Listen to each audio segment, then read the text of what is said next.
Good morning. For our IEP project, I would like to talk about the an issue that affects the very foundation of our society, income inequality in India. And I think this topic is very relevant to this course because as the growing youth of our country, we are facing this as well. While India has made remarkable economic progress in recent decades, their prosperity has not been evenly distributed.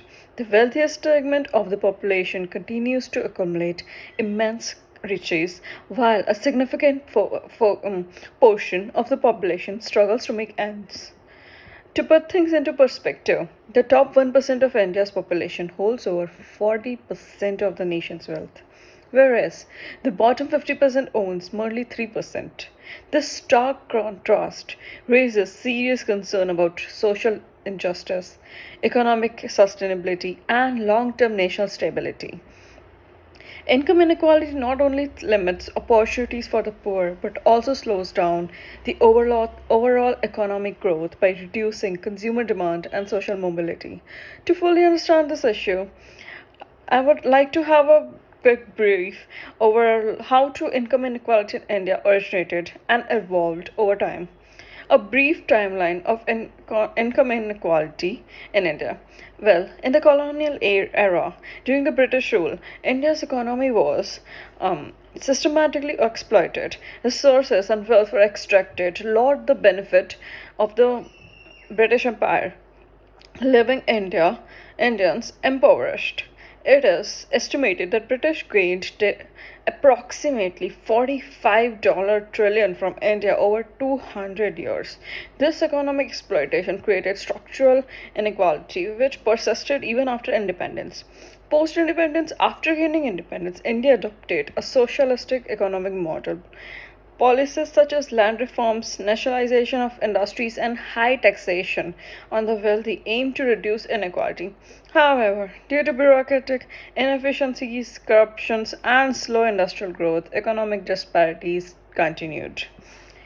Well, after that, we looked into liberalization and economic reforms. In 1991, India opened its economy to globalization, privatization, and liberalization. This led to rapid economic growth, foreign investment, and technological advancements, lifting millions out of poverty. However, it also widened the gap between the rich and the poor.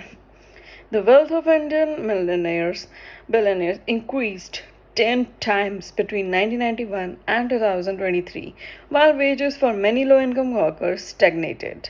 The top 1% of earners took home 22.6% of total national income in 2022, the highest independent India's history. Clearly, while economic growth has been beneficial, it has disproportionately favored to the wealthy. Why is an income equality a problem? Income inequality creates multiple socio-economic challenges.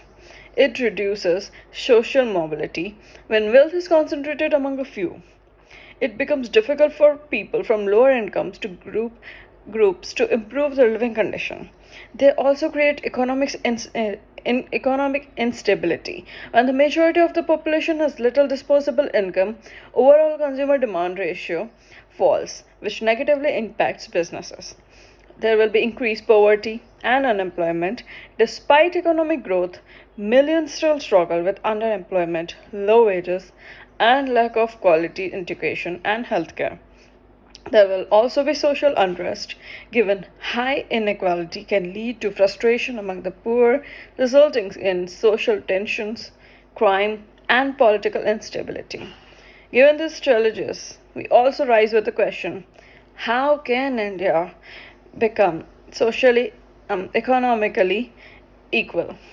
Well, government measures to reduce income inequality has been taken several steps to address this issue, but more needs to be done. Here are some quick key solutions. There could be progressive taxation, higher taxes on ultra rich, there can be investment in public services, employment and wages reform, women's empowerment, and financial inclusion. Well, income inequality is not just a statistic, it affects millions of lives. The choice we make today will determine the kind of future we'll build for the next generation. Thank you.